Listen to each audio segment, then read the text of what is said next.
क्या आप जानते हैं, जब 2 मुट्ठी चावल के बदले कृष्ण ने सुदामा को दी 2 लोक की संपत्ति।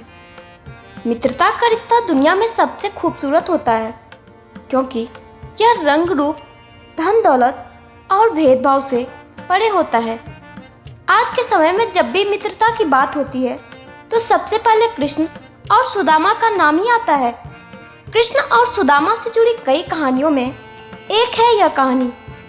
जब भगवान श्री कृष्ण ने सुदामा जी को तीनों लोकों का स्वामी बना दिया तो सुदामा जी की संपत्ति देखकर यमराज से रहा न गया और यम भगवान को नियम कानूनों का पाठ पढ़ाने के लिए अपने बही खाते लेकर द्वारिका पहुंच गए और भगवान से कहने लगे कि अपराध क्षमा करे भगवान, लेकिन सत्य तो ये है कि यमपुरी में शायद अब मेरी कोई आवश्यकता नहीं रह गई है, इसलिए मैं पृथ्वी लोक के प्राणियों के कर्मों का बही खाता आपको सौंपने आया हूँ।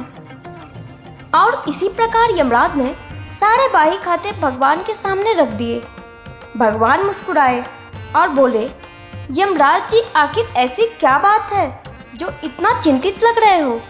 यमराज कहने लगे कि प्रभु, आपके क्षमा कर देने से अनेक पापी एक तो यमपुरी आते ही नहीं हैं, वे सीधे ही आपके धाम को चले जाते हैं।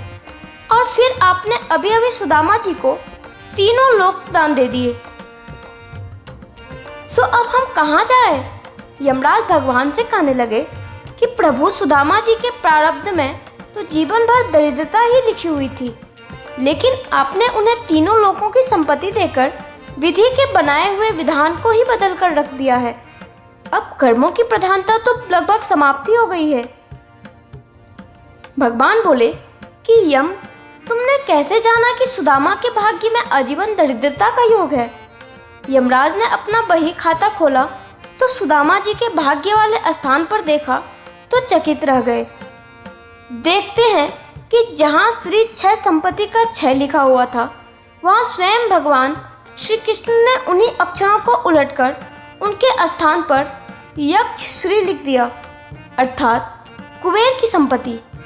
भगवान बोले कि यमराज जी, शायद आपकी जानकारी पूरी नहीं है। क्या आप जानते हैं कि सुदामा ने मुझे अपना सर्वस्व अर्पण कर दिया था, तो मैंने तो सुदामा को केवल उसी उपकार का प्रतिफल उसे दिया है। यमराज बोले कि भगवान, ऐसी कौन सी संपत्ति सुदामा ने आपको अर्पण कर दी? उसके पास तो कुछ भी नहीं है।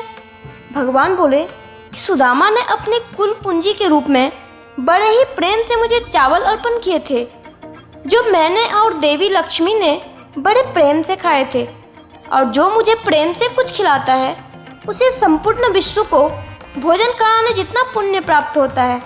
बस उसी का प्रतिफल सुदामा को मैंने दिया।